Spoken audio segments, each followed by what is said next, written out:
Welcome once again to these studies that we're undertaking in the book of Nehemiah. And today we come to chapter 7. Nehemiah's great burden had been to see the wall of Jerusalem rebuilt.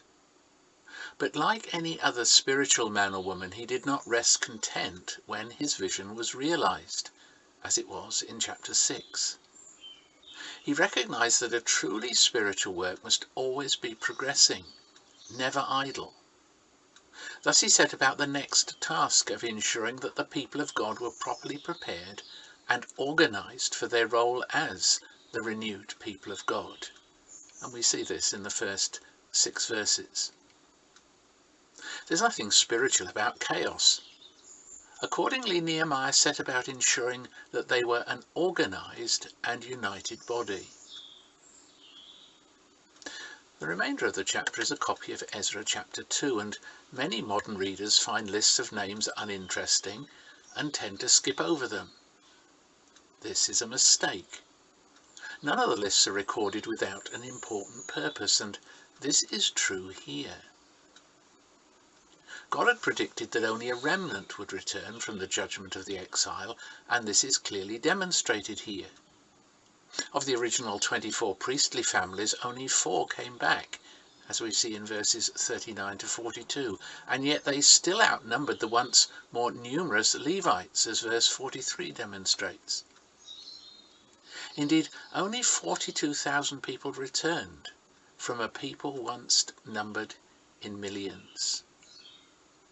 Despite this, they are described as Israel in verse 7. And they were led by 12 leaders, just as the Israel of old had included 12 tribes. So small in number, they were yet the people through whom God would bring to pass his promises.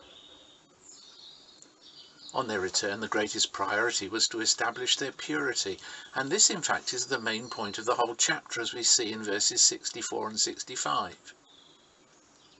But it's a mistake to think that the reason for this was their desire to maintain their racial purity. In fact, their concern was religious.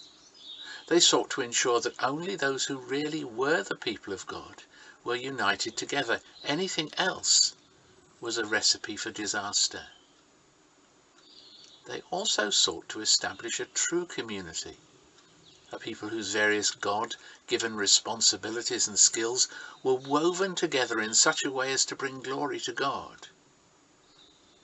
And finally, as verses 70 to 72 demonstrates, they were characterized by their generosity and by their united concern that the temple, the symbol of God's presence with them, might be rebuilt.